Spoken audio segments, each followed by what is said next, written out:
The moon is almost full, dangling in the sky like a bare light bulb in a cavernous room.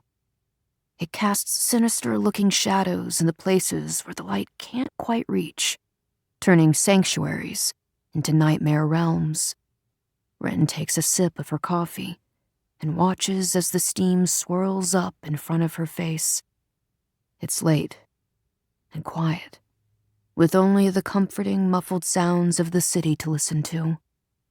She savors the taste of cinnamon on her tongue, closing her eyes and feeling the heat hit every part of her insides.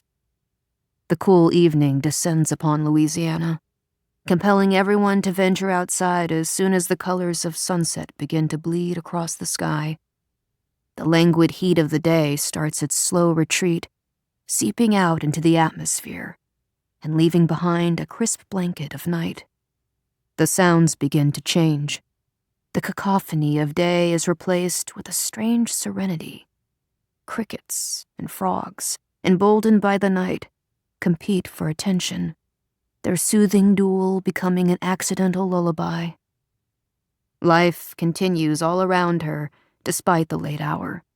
Car horns softly wail.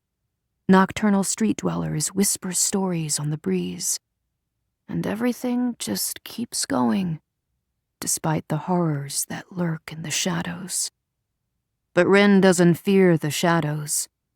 She finds herself searching for them more and more, craving their sideways comfort. The autumn air wraps itself around her, tickling her skin with its clean, cool touch. Every year it feels like this kind of weather will never come, but when it does, it brings contentment like an old friend.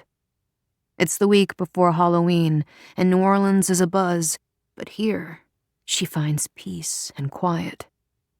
Wren breathes a long drag of it in through her nose before turning around and walking back into the building behind her. Inside the morgue, there's a comfortable stagnancy, a feeling of suspended animation. It's easy to understand why it could be off-putting, but Wren likes it this way. She walks through rows of bodies zipped up in their black cocoons, like a harvester checking her crops. She cross-references each name with a drawer number, making sure no soul ends up misplaced. Each bag is opened and inspected with a clinical reverence, assuring people's loved ones are resting as easily as they can. The flickering fluorescent lights and the grinding screech of a bone saw at work are the sights and sounds that soothe her. It's a stark contrast to the silver moonlight and bustling life happening just outside. This is where life and death intersect. It's where beginnings end and bodies fulfill their purpose as life's most miraculous vessels. As she walks between the newer residents of the morgue and the lucky ones on their way to their final resting places, she feels the cold metal through her gloves. A shiver sends itself up her spine as she quickly adjusts to the manufactured chill in the air.